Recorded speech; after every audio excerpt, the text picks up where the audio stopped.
What's up, guys? How y'all doing? Today I wanted to do a video. I've done this video before a long time ago, but I wanted to do a video on how I fillet fish. I got some large crappie here. I want to teach y'all how I do it. My dad showed me a long time ago. It keeps your knife from getting dull, and it's a pretty good technique. It takes a little longer, but you get all the meat. I got Carly here today. She's going to be my filmer, and we're going to fillet some large crappie that we caught yesterday. Her and I did pretty good. Got some fat slabs here. So what you need is, I use a pizza box. Newspaper seems to get all slimy and breaks all up on me, so I use a pizza box. Water, we already did one, so some water with a Tupperware. You can use a pot, whatever you got. We're poor around here, so we use what we got. And a plastic bag to put the carcasses in. So we're gonna get started, and I'm gonna give Carly the phone so she can show you how I do it. Here you go, Carly. All right, so first, what I do is I'll take the fish and I'll lay it out flat. I'll make sure it's flat. Sometimes in ice they'll get a little bit, I guess you could say, stiff. So what you do is you go under the dorsal fin here, all right? And you want to go ahead and hold it up a little bit, Carl, so they can see. Yeah, it's perfect, baby. All right, so what I'll do is I'll go on a 45. Now, you don't want to discard this meat because there's a lot of meat up here on the forehead. So I'll go on a 45, okay, and I'll cut the fish. Oh, you got to have a sharp knife, so I'll cut the fish down to the rib cage. I don't even cut through the rib cage. A lot of people cut this whole thing off. You don't need to do that. So we're trying to avoid cutting bones on your knife here. And then I'll flip it around, just like this. All right? And then I'll take this knife and go just about a 1/4 inch in with the knife all the way down the spine. Go ahead and raise it up just a little bit, Car.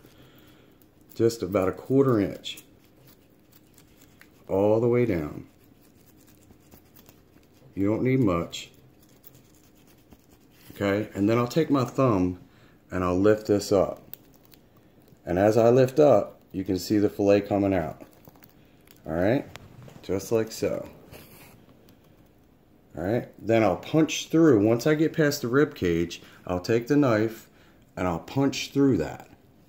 Just like so. All the way to the bottom fin. If you see the knife, you can see the tip of the knife. Alright? Then I'll go through that and I'll go in a back and forth motion with my knife. And I won't cut that all the way through, and there's a reason for that, and I'll tell you that in a minute. Then what I'll do is I'll continue to follow that spine. Now I'm going to be really slow on this one. Usually I'm really fast, but I want to show you all in good detail how I do it. Alright? Okay. And then you'll see the rib cage start to be exposed right there. That's the ribs. Alright? Okay, now, most people will cut this fillet off. I'll leave that on there. Okay, and I'll flip the fish over. And the reason for that is you don't want a belly in the fish. You'll have a belly in that fish and it'll be hard to fillet. That fillet that stays on there helps keep that fish in its normal state so you can fillet the other side. So then I'll do the same thing. I'll go close up to the forehead on about a 45 and I'll cut it. You want to get all the meat you can out of these fish. You took its life, so you want to eat it all. Alright? Then I'll turn it around and I'll do the same thing. I'll go about a 1/4 inch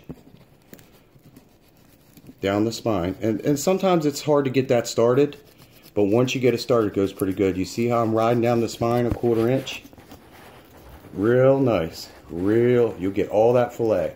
And then when I get to that fin there, I'll punch through. So you want to feel the spine out. See it punch through? Punch through. And then go in a fast motion and leave that fillet on there. Don't cut it all the way through. A lot of people will cut it all the way through. All right, now I'll take my thumb as I did before and I'll ride down the spine with my knife. Just like so. And you'll get all the meat this way. And it takes a little bit more time, but I'm not dulling my knife at all because I'm not cutting through all them bones. Now, watch the rib cage there as it comes up.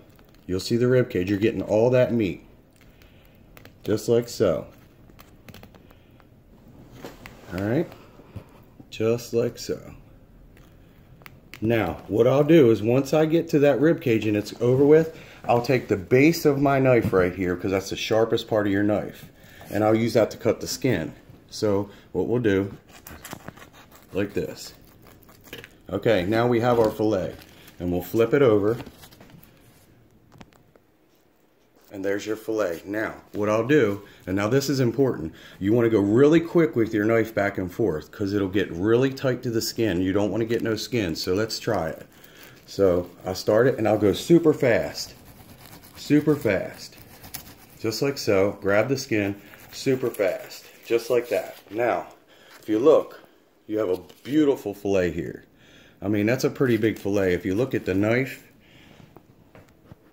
that's a pretty good size crappie. All right, so we got 1/2 done. Notice